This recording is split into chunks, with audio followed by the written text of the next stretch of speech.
My name's Dan, 45 years old. I live in Virginia, the kind of place where time moves slow, but resentment builds fast. I've got rough hands from the job site, knees that ache in the cold, and a house I used to call home. 5 years ago, I married Christine. She came with a son, Zach. He was 13 back then. All sharp elbows, rolling eyes, and headphones jammed in like armor. I didn't walk in trying to be dad. That word wasn't mine to claim. I knew better. I came in quiet, steady. I paid the mortgage, put dinner on the table, fixed what broke. I showed up, not with speeches but with presence.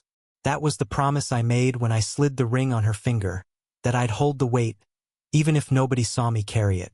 From day one I paid rent, groceries, internet, health insurance, Zach's braces. The car he got at 16, that was me too. Not a hand-me-down, not a scrap pile rebuild. A clean, safe sedan, insured and registered in my name. I didn't make a ceremony of it. Just dropped the keys in his hand, looked him in the eye, and said, "Be smart." He didn't say thank you, just turned and walked away like I was the dealership clerk.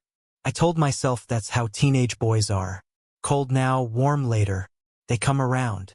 That's what everyone says. Give it time. So I gave it time. Years of it. What I didn't give, not until later, was my pride. It was a Thursday when it happened. I was coming down the hall with a set of light bulbs in one hand and a screwdriver in the other. The hallway socket kept shorting out, and I was tired of tripping over shadows. Zach was in his room. Door cracked. Voice loud.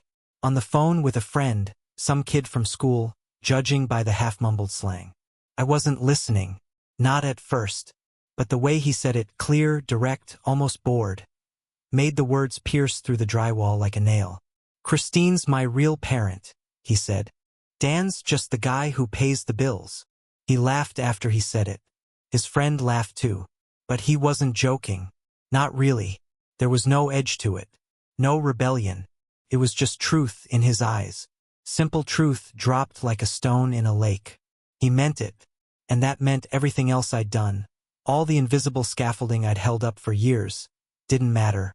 I stood there in the hallway, blinking. Not angry, just still. My hands stayed loose at my sides. The screwdriver dipped a little toward the carpet. Something in me shifted, quiet and permanent, like a floorboard finally cracking after years of weight. I didn't confront him, didn't ask him to explain. What would have been the point? The truth doesn't need clarification when it's said with that kind of ease. Instead, I turned, went back to the garage, closed the door, sat in the dark for over an hour with the overhead light off and the soft buzz of silence pressing into me from all sides. He'd drawn a line in the sand. Not with hatred, I could have understood that, but with indifference. He didn't hate me. I was just background noise to his life. A utility. A wallet that breathed. So the next morning, I started testing what life looked like without the utility. First thing, the Wi-Fi. I logged into the router, changed the password, and shut off the guest network. Then I pulled the plug entirely. No warning, just silence. A few hours later, I walked into the garage, took the car keys off the hook, and slipped them into my pocket. The sedan sat out front like always, but not for him anymore. That car was registered in my name, insured on my policy, bought with my money. Now it stayed parked unless I needed it. After lunch, I made the calls.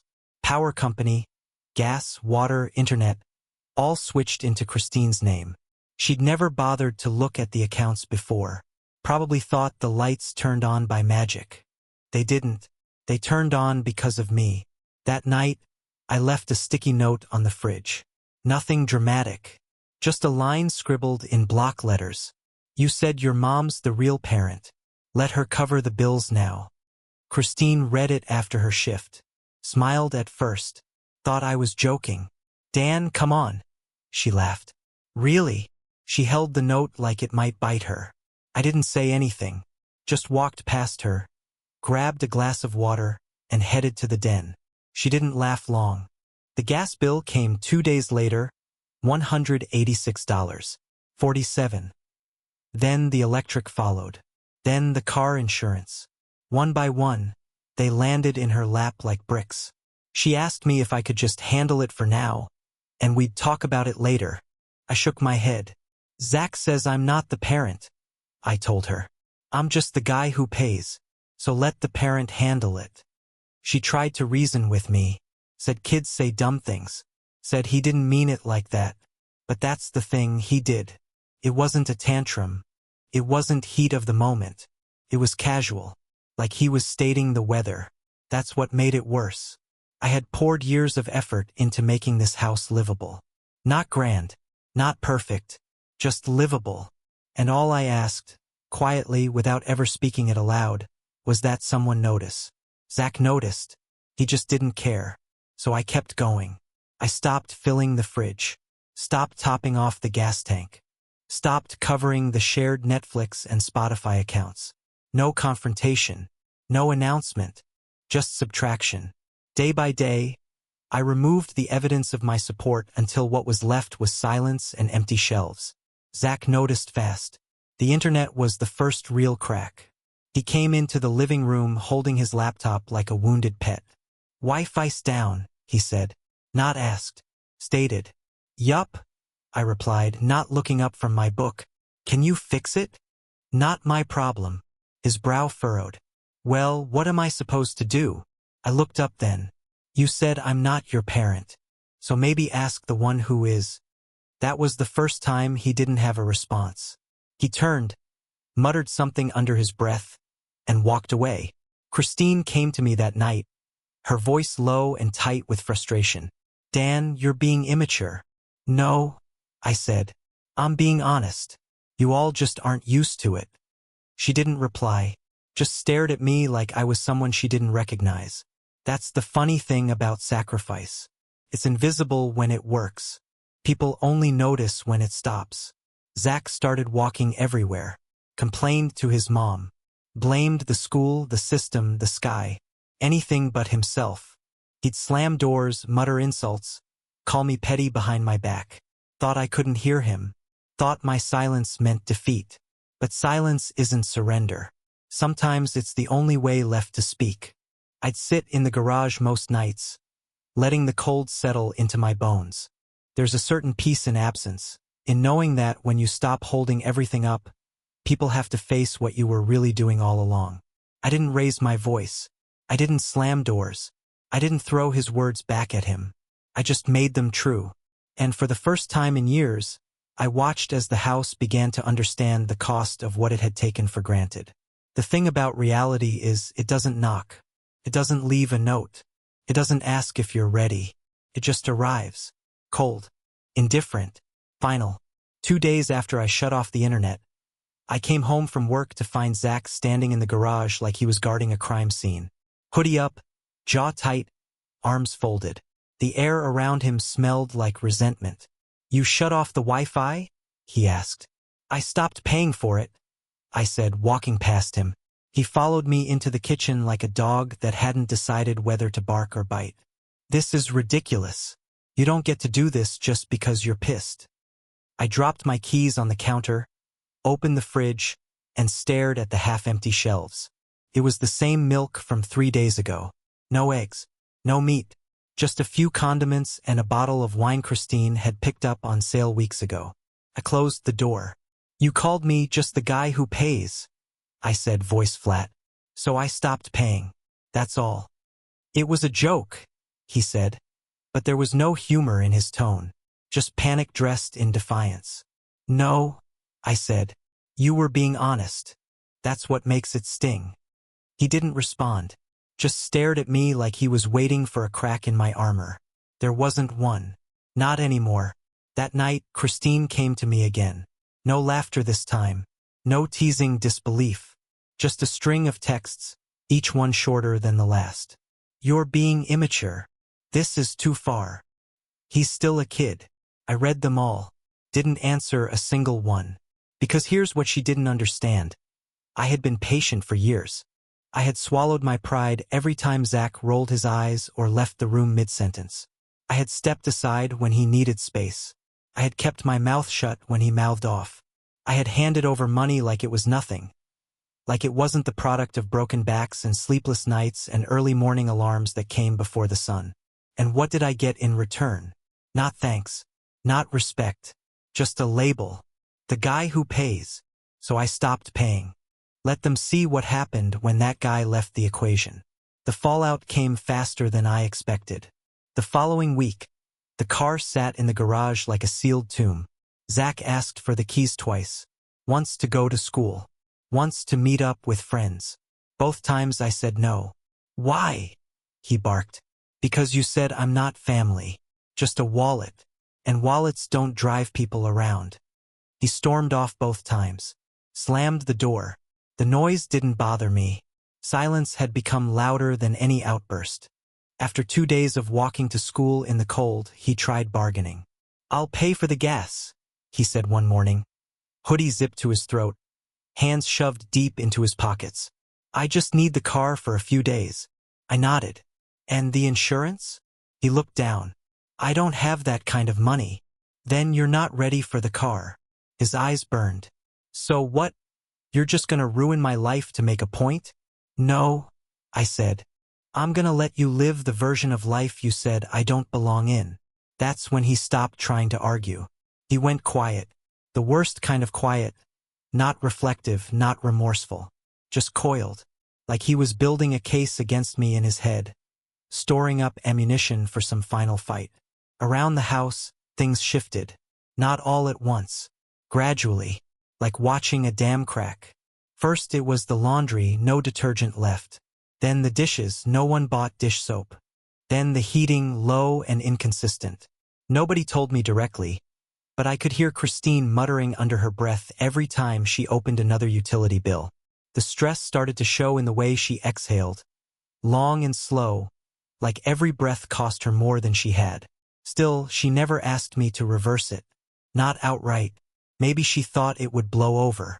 Maybe she thought I'd cave like I always had. But I was past that point. The part of me that bent had finally snapped.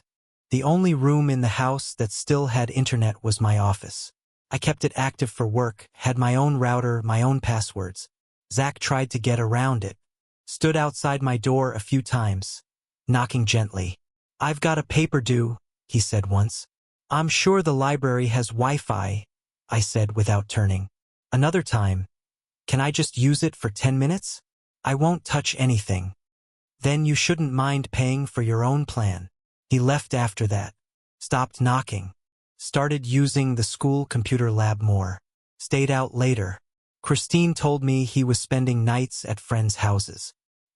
He says it's too tense here, she murmured one evening as we sat in silence on opposite ends of the couch. It is, I said. But not because of me. That night she didn't come to bed. Slept at her sister's place. Said she needed space. I didn't argue, because that's what I'd learned. When you remove yourself from the financial machinery of a household, the whole thing slows down. And eventually it stalls. Zach had spent his whole teenage life thinking money just showed up. Food just refilled. The lights just stayed on. He never saw the man behind the curtain. Never wondered what kept the wheels spinning. Now he saw, and it scared him. The first real crack came when he asked for help with his phone plan. It's gonna get shut off, he said, his voice flat. I need $50, just to cover this month. I looked up from my coffee. You got a job? Been applying. Then you should get one before your phone shuts off. He scowled. Seriously. Dead serious. It wasn't anger on his face. Not this time. It was fear. And in that fear, I saw something new. Understanding. Not much. Not enough. But something. 2 days later, he offered a compromise. I'll cover my phone and my own food, he said, standing in the garage like he had the first day of this whole mess. Can I get the car back? Just for work and school. I asked him one question. Do you get it now? He frowned. Get what? The difference between a parent and someone who just pays the bills. He looked at the floor. I was wrong. I nodded slowly. Good. Then you're paying half the gas. Half the insurance. And we split the Wi-Fi. He didn't argue. He just nodded. That was enough. The next week, he set up autopay for the electric bill. His name, his card. Said it was fair since he left the lights on the most. I didn't respond. Just watched as he picked up the groceries without being asked and filled up the gas tank after borrowing the car. By the end of the month, he was working at a local auto shop. Greasy hands. Sweat on his neck. He came home one night, tossed his boots by the door, and asked if we had anything for dinner. Not demanded. Asked. We ate together that night. Not a long conversation. Just food. Quiet. Real. One Saturday, I heard the lawnmower start. Looked out the window and saw Zach pushing it. No shirt, just a threadbare t-shirt soaked through. The grass was waist-high. Hadn't been touched in weeks. When he came inside, I nodded at him. Didn't ask you to do that. He shrugged. Didn't need to. Figured it's time I pulled my weight. I said nothing. Just handed him a bottle of water. He drank half, then looked at me over the rim. I never realized how much things cost, he said. I looked him in the eye. That's because you were never paying for them. A pause. Still don't think of you as my dad, he added, careful. I know, I said, but I get why you did what you did. That was enough. Not forgiveness, not family, but understanding. And maybe, just maybe, that's where respect begins. It was 2 weeks after the fallout when Zach knocked on the garage door again. Not hard, not urgent, just a few soft taps, like someone asking to borrow time they hadn't earned. I didn't look up, just kept wiping down the wrench in my hand. But I waited. Can I come in? He asked. I nodded. He stepped inside, shoulders tense, eyes scanning the shelves like he was looking for something easier to talk to. There was oil on his jeans, sweat on his collar. His hands were cracked, not from fighting but from work. That mattered more than he knew. I want to talk about the car, he said. I leaned against the workbench. Said nothing. I've been covering my phone and food. I get that I need to do more. I was thinking, maybe I pay for half the gas and half the insurance? Still, I didn't speak. I just watched him. The pause stretched long enough to make him squirm. I know I messed up, he added. I know what I said about you, about just being the guy who pays. I was out of line. I wiped the last streak of oil from the wrench, set it on the bench, and folded my arms. Out of lines, putting it gently. He winced. I know.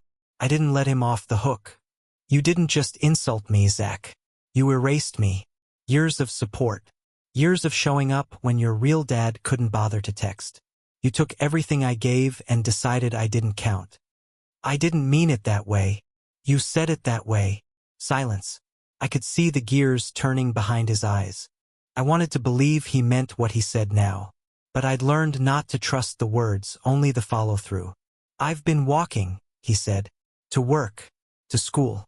Carrying tools in my backpack. It sucks. Yeah, I said. Work does that. Another pause. Then he sighed. I get it now, what it means to be the one holding it all up. I didn't before. I do now. I nodded. Just once. Then we've got a deal, I said. You cover half of gas. Half the insurance. You use the car, you maintain it. You don't show up empty-handed anymore. He stuck out his hand. I didn't shake it. Not yet. And one more thing, I added. He waited. You want to act like a man? Then you carry your share like one. No more calling me, just the guy who pays. Not to your friends, not behind closed doors. If I'm good enough to drive you to your job and keep the heat on, then I'm worth more than an insult. He swallowed. Understood. This time I took his hand. That was the first time we'd really touched, in weeks. The car came back into his life, but it didn't carry him anymore. He carried it. Oil changes, tire pressure, the occasional gas run, even when it wasn't his turn. Little things. But they added up. He started showing up in other ways, too. One morning, I woke up to find the kitchen floor mopped. No note. No fanfare. Just clean tile and the faint scent of lemon. Another night, he came in late from work, tossed me a pack of batteries. You said the smoke detector was low, he said. Figured I'd pick these up on the way home. I nodded. Said nothing. That had become our language, doing, not saying. Christine noticed, too. She watched him quietly the way you watch a wild animal return to a space it once abandoned. There was hesitation in her, like she didn't know whether to trust it or protect it. "You think it's real?" she asked me one night. "I think he's trying," I said. She nodded. "That's more than we've seen before." I didn't say it out loud, but I knew the truth. This version of Zach didn't appear until I disappeared from the equation. Until I stopped cushioning his falls and made him feel the ground for the first time. One Saturday afternoon, I heard the mower start up. Looked out the window. There he was, shirt off, pushing through tall grass, sun on his back, sweat glistening like effort finally meant something. He didn't see me watching. That made it real. After he came inside, I handed him a water bottle. "Figured it needed doing," he said. "You figured right." He sat on the porch, chugged half the bottle, then stared out at the street, quiet for a while. Then he said, "You know, the day I said that thing? About you just paying the bills?" I said nothing. Let him speak. I wasn't thinking about everything. I was just angry and stupid. "You were comfortable," I corrected. "Comfort lets people forget who built it." He nodded. "I haven't forgotten now." That was the first real conversation we ever had. Not about chores. Not about schedules. About us, the unspoken thread between the man who showed up and the boy who finally saw it. That weekend, he fixed the screen door. Didn't ask for help. Just did it. Monday, he texted me a picture receipt from the DMV. He'd paid his half of the insurance early. No reminder. No prompt. A week later, I got home to find the trash cans rolled out without me saying a word, and a bag of salt sitting by the steps for the ice. The one I used to spread alone every winter. Zach didn't say thank you. I didn't ask him to, but he showed up. He started staying home more. Less couch surfing. More dinners at the table. We didn't talk much, but when we did, it had weight. No more one-word answers. No more avoidance. He even started asking questions. How do I check brake pads? What's the difference between term life and whole life insurance?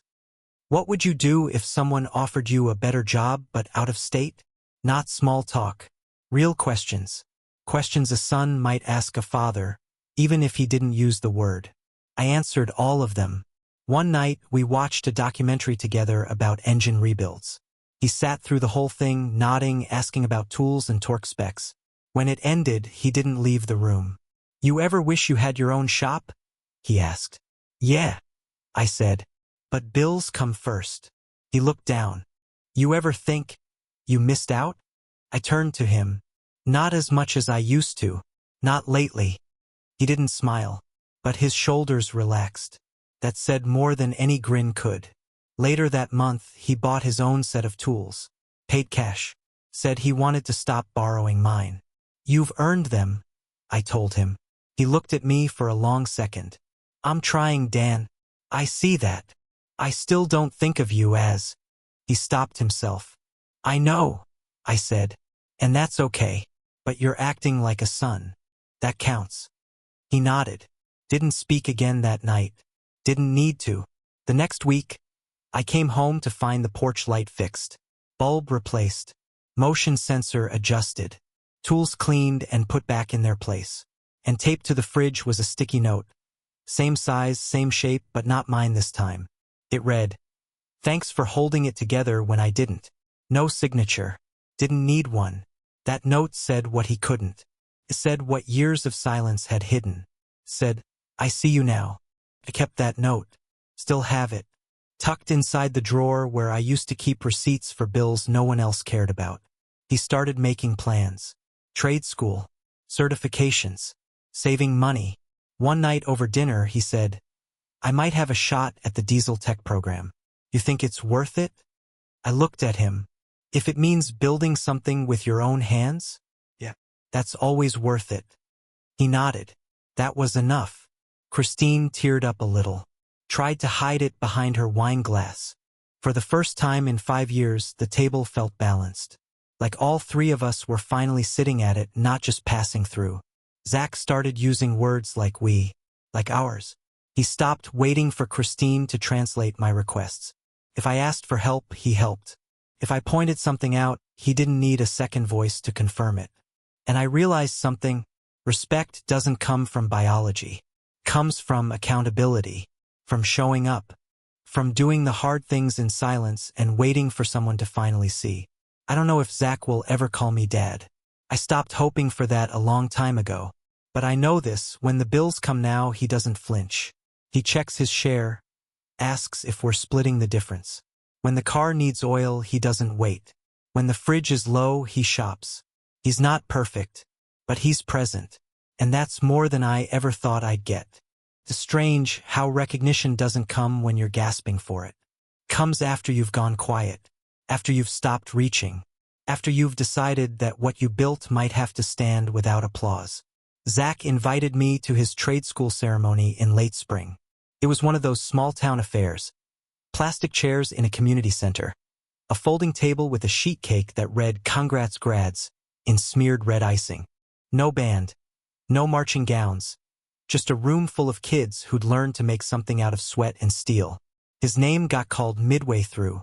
He walked across that linoleum floor in a button-down shirt and jeans, shook the instructor's hand, and tucked the certificate under his arm like it was a blueprint for something bigger. Afterward, he walked up to me, in front of his classmates, in front of Christine, and said, "This is Dan. He's not my biological father, but everything I've learned came from him." Not loud, not performative, just honest. And that made it louder than any cheer. It wasn't the word I once craved, but it was a truth I could live with.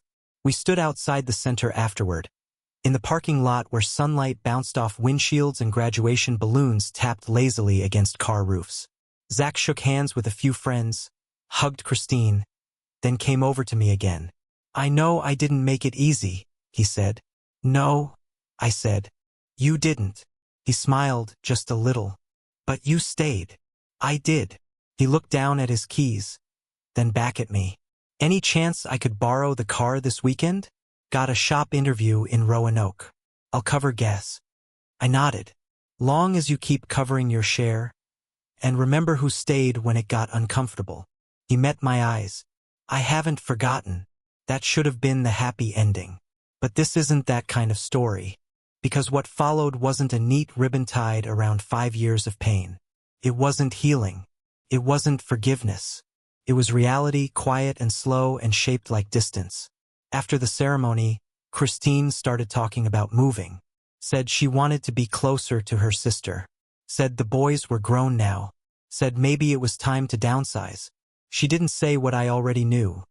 The cracks in our marriage were still there. Smaller, but still real. We drifted, not out of anger, just out of alignment. She still loved me in her way. But something had changed when I stopped funding the illusion. When I drew the line. Her respect came late. And when it arrived, it didn't rebuild what had already eroded. One night, we sat on the porch drinking coffee. The sky was soft with dusk. Zach was out at work or with friends I didn't ask. Christine cleared her throat, looked out across the lawn. "I think we made it through the worst of it," she said.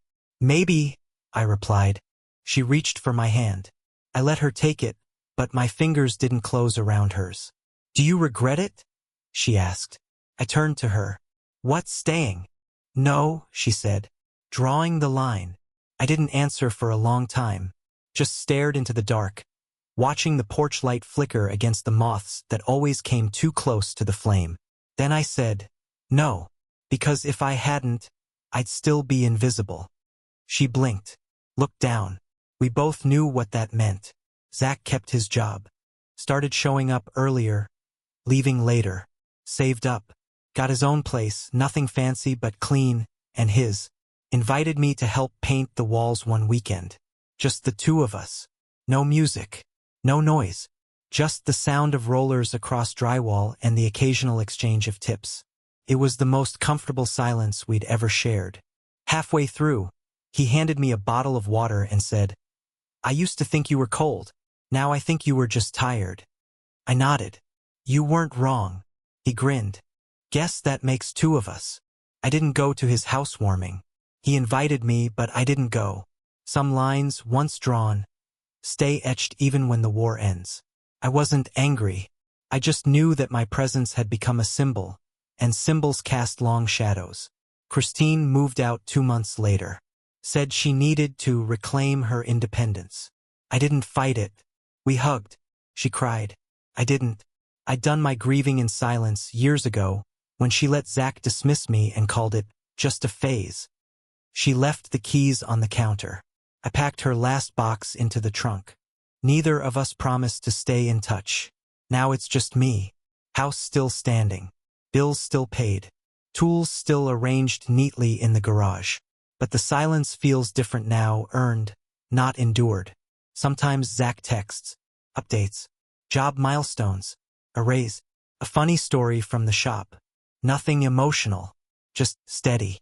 Last week, he sent a picture of his first toolbox. Caption read, "No more borrowing yours." I wrote back, "Proud of you." He replied with a thumbs-up emoji. That's the most I'll get. And that's fine. Because he finally became a man. Not when he got a diploma, not when he moved out, but when he understood that respect isn't a gift. It's a currency. And for years, I'd been paying without interest. Not anymore. So here I am. Alone, but not empty. I sit on the porch some nights with a cold beer and the sound of summer pressing in through the trees. Sometimes I think about how close I came to becoming bitter.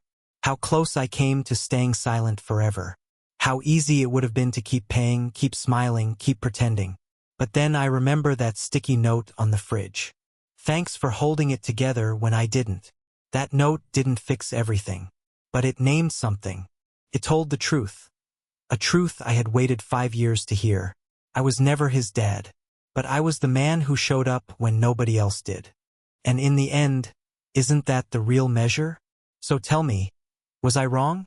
Was I wrong to cut off the money when the words cut deeper? Was I wrong to demand a kind of respect that couldn't be inherited, only earned? Would you have endured it longer? Or would you, like me, have finally stepped away, just to see who would follow?